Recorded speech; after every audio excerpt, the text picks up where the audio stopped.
My friend is mad because a random guy didn't serve her. Now says it's my fault she's single and it's my duty to take care of her.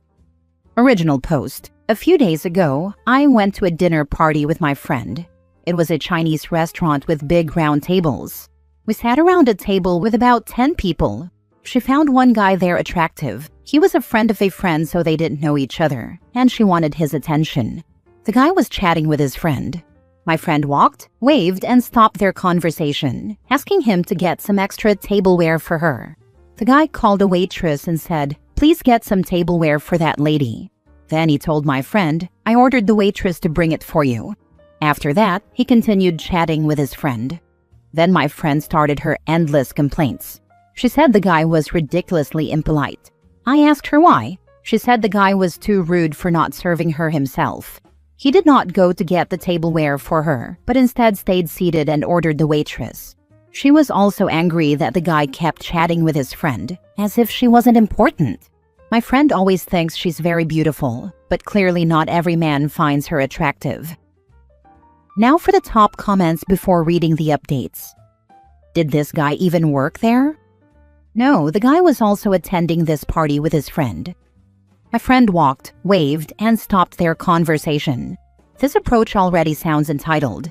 If someone were to do this to me, I would have done the same thing. Even queens have more manners and etiquette than this, so your friend is not an exception. Also, she assumed he was single and interested in women. Also, since this would be something you'd normally ask someone who actually worked at the restaurant to get. If she'd asked me this, I would have thought she thought I was the waitstaff. To me, I ordered the waitress to bring it. Makes me pretty sure he also thought she probably thought he was the waitstaff. By telling her the waitress would bring it, it's saying, "Hey, I don't work here. Ask the right people for that stuff and stop bothering me." The easiest way for a hot person to become ugly is acting like an entitled a-hole. Some people are into that and are drawn to it, but healthy people will avoid it. She made the mistake of thinking anyone owes her anything, and her personality was repellent. Now for the first update.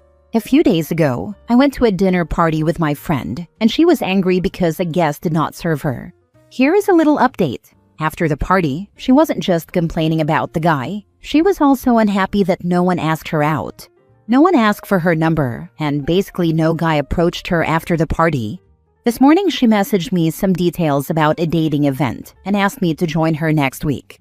I refused because I'm not interested in a dating event, and I already have plans with my boyfriend that day. She was angry and blamed me for being so selfish and only enjoying time with my boyfriend and letting her stay single. I was too shocked to hear this. Does she think she's entitled to my time and weekends? I told her I was not joining the event. I also told her that if she really wanted a guy, she should just use dating apps or join events alone instead of bothering me. Then she said, "I want a guy, but I don't want to go to the event alone, as if I'm the only single woman. You have to join me, helping me get a boyfriend, otherwise I'm not going, and it will be your fault for letting me stay single." I didn't reply. I've known her for 2 to 3 years, but I think the longer she stays single, the more entitled she acts, and I suspect I may no longer want to be her friend if she continues this way. There's no wonder no guy wants her. She reeks of desperation and craziness. How is she going to be the only single woman at a dating event? It's not exactly somewhere women with partners frequently go. She needs to start liking herself and being comfortable with her own company, or the only men she will get are a-holes. I think she means the only single woman in her friend group, not the only single woman at the dating event. I don't know, because she said she doesn't want to go to the event as if she is the only single woman and says OP has to help her find a boyfriend there. She thinks by attending the dating event, it's to admit that she is single and can't find a man, and she thinks it hurts her ego. So she wants someone to accompany her to boost her confidence. She wants you, a woman in a committed relationship, to accompany her to an event where the sole purpose is to find a date. That's such a wildly inappropriate request. I don't even know where to begin unpacking it. My wife had a friend like this about 15 years ago. When she had a fella, she loved me, and he and I were supposed to be best friends. When she was single, I sucked. I didn't give my wife enough. My wife deserved better, etc. Surprise, surprise, one day my wife just stopped hanging out. Last update. This is another update about my friend. Last time she tried to force me to join a dating event with her, and I refused. She blamed me for hurting her feelings. For the next 2 days, she kept sending me crying and angry emojis. I didn't feel good about how she tried to force me to go to a dating event, so I ignored her. Today, she finally switched topics and said she was lonely and hoped my boyfriend and I could go to a barbecue with her. I thought maybe she had learned her lesson and wouldn't try to force me anymore, and she sounded vulnerable this time, so I asked my boyfriend's opinion. My boyfriend agreed to go together, though he does not like her much, so I told my friend to plan the details. Later, she told me her plan. There was a huge to-buy list. She required my boyfriend and me to buy everything, and the list contained very specific food items such as seafood and organ meats that can't be easily bought in supermarkets. I told her the arrangement was very inconvenient for us and that we don't eat the food she listed. She argued, "You two have the whole morning to prepare the food. You know I wake up late. Just get everything and come to my door at 2 p.m. to pick me up." My boyfriend refused to pick her up and suggested she buy her own food. She was angry and said we were not caring for her. My boyfriend argued that it was not our responsibility. She said, "I am single, so of course it's you two's duty to take care of me." I told her, "We are not going to the barbecue. Please enjoy your time," and ended the conversation. I don't think she is a friend anymore. Why are you still talking to this person and how old is she? Feels like she is a teenager. No, she is almost 40. For Pete's sake, you should have blocked her last week. Why is OP even entertaining this person? She sounds ludicrous. Block and move on with your life. This person is not rational. Yeah, I tried to distance myself from her, but when she sounds fragile, such as saying, "I am lonely," or "You are my only friend," I feel guilty about leaving her alone. But now I see why other friends left her. Tell her she's lonely because she drives everyone away by demanding they serve her and meet her needs like an entitled queen. That she's a grown adult, and it's not anyone else's job to take care of her, and she needs to be a friend to others to have them want to be friends with her, including accepting that she doesn't get to force people to do what they don't want to do. Then let her know this friendship doesn't work for you anymore and block her. Or just block her. Next story. Is it wrong to kick my friend out of my home because she requires and will be getting a service dog? Important legal information here, and I'll keep this brief. I co-own a 2-bedroom house with my sibling, who does not live in the property but I do. We agreed that I could rent out the second bedroom. I chose to rent to a friend well below market value, nearly half price since I know her. I'm from the UK, and this is important because legally my friend is not my tenant. She is what the law considers a lodger, because I live in the property, which makes me a live-in landlord, and certain laws do not apply to live-in landlords that would otherwise apply to regular landlords. One of these laws is that I don't need to accept an assistance dog in my home because we share intimate living quarters such as the living room, kitchen, bathroom, etc. I am not an animal person, and my friend, and pretty much everyone who knows me, knows this.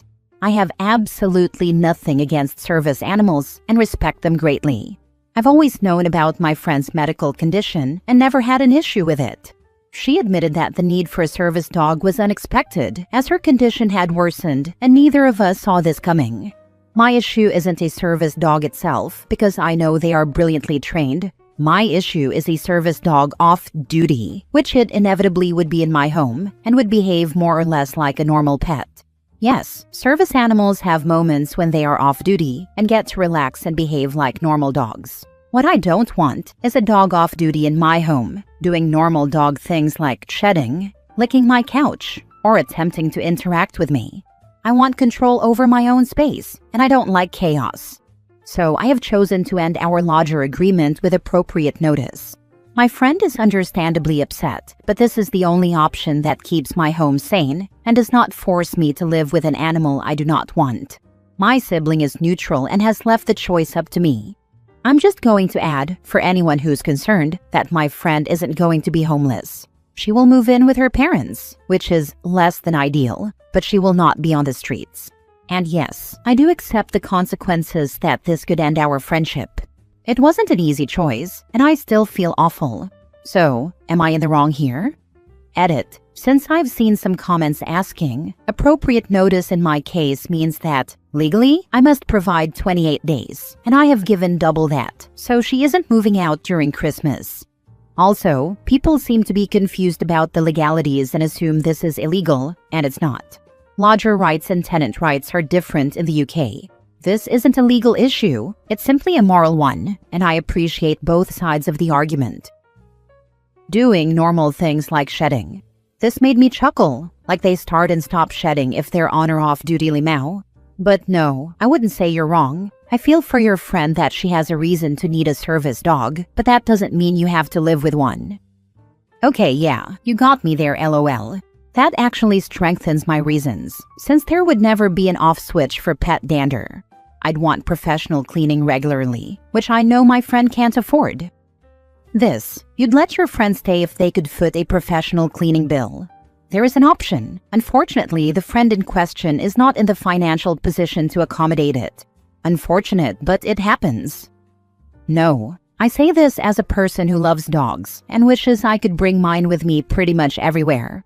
It's your house. You should feel comfortable in your own home. Surely if this friend had a dog prior to moving in with you, you would have said no from the get-go. What if you have a serious allergy? You deserve to feel comfortable and safe in your home. I wanted to clarify a few points. 1. Service dogs don't have an off-duty schedule. Their owners need them 24/7. They don't understand the concept of 5 p.m. relaxation time. 2. All qualified service dogs are highly trained, and obedience is their top priority. They come from well-behaved breeds. By the time they graduate as service dogs, they've long outgrown the puppy stage. They won't suddenly become overly energetic after work. It's perfectly fine to not want a dog at all. However, it seems you believe an off-duty service dog would become a drunk sailor, which is incorrect. Maybe, but I want 0 interactions, and I don't want any pet dander. My boundaries are extremely rigid, and honestly, I don't think it's fair to any dog to live in a house where it's treated like it's not accepted. Last story. Am I wrong for telling my boyfriend not to treat me like his secretary? This morning, as my boyfriend was getting ready to leave for work, he asked me a succession of questions. Do you have a USB-C cable I can borrow? What am I cooking tonight? Do we have beef? Is it going to rain today? He was in a rush and I was having breakfast at the table, from where I can reach the under-counter fridge. After the "do we have beef" question, I just shrugged like I didn't know and opened the fridge so he could see inside. He went, "Okay, cool," from across the table, and then asked me about the weather. I said, "I don't know, I'm not your Siri." He went, "I'm just asking you a question." And I went, "You've asked me lots of questions." And then something like, "People ask their mom or their secretary things like this." He got annoyed and said I was being weird, then left saying, "You're just angry because I asked you to turn off the light in the bedroom." We disagree over what counts as wasteful use of electricity. I don't think having one small lamp in the other room lit so I can see where I'm going when I walk in there in 20 minutes is wasteful. He does. This was all sort of joking, but I could tell he was annoyed. For context, we've been together over 6 years, we moved in together 9 months ago, and we've spoken many times before about gender roles, division of labor, and partner expectations, including in couples therapy. I know he has good intentions, and that he was in a rush. I could have answered his questions, and told him later to please check these things for himself and not leave the mental load up to me. On the other hand, these are the moments where I feel it's most productive to call out the dynamics I want to avoid. Am I wrong for being snarky and telling him in the moment? Nah, the issue isn't that he is asking you questions. It's that by asking you questions, he is making you responsible for the answers. All the things he asked, he could find out or take ownership of himself. For what it's worth, my partner used to do this to me, and we've had a few conversations about how it makes me feel responsible for everything, and yes, carrying the mental load. It's still a work in progress, but I remind him he is a smart guy and can figure it out. Thanks for weighing in. I suppose it's a similar work-in-progress situation for us, but I got a bit impatient with it this morning. From the comments, it would seem that doesn't happen to anyone else. Yes, this is annoying. My husband used to do the same, including how do I cook the chicken and what temp do I need to wash this shirt at, And my answer was always, I don't know, you're holding it. What does the label say? Calling it out is one thing, but it's going to cause friction. You need to make it harder to ask you the questions than to look it up himself. If he's genuinely in a rush, reminding him to bring a rain jacket is helpful, but it is dead lazy to assume another person will do your logistics planning for you. Women tend to be very good at organizing and planning, and while we all like to be helpful to loved ones, it can get to be too much when it's just expected. All the women who have experienced this know you're not wrong. He's not making small talk. He's asking you questions he could easily answer himself and shifting the mental load to you. This issue was magnified for my husband and me after our first child. I would already have my own set of 100 questions running through my brain. Did my son eat enough? Does he have clean bottles? When will he nap today? Do I need to change his diaper soon? Where did I put XYZ, etc.? If my husband said something like, do I need a jacket? Is it cold outside? It was enough to make me flip. We talked about it, and he stopped asking me questions he could easily find the answer to. You are smart to call this out now. Maybe your tone was poor, but overall not wrong. Thanks for sharing. I often think about how having kids would affect our relationship dynamic. I'm glad you could talk it out and your husband was receptive to it. Yep, this is the dynamic I have with my partner. 17 years. I've had enough of being the project manager for both our lives. I'm actually ending things with him for this reason. He's a wonderful person but a mediocre partner, and I'm done.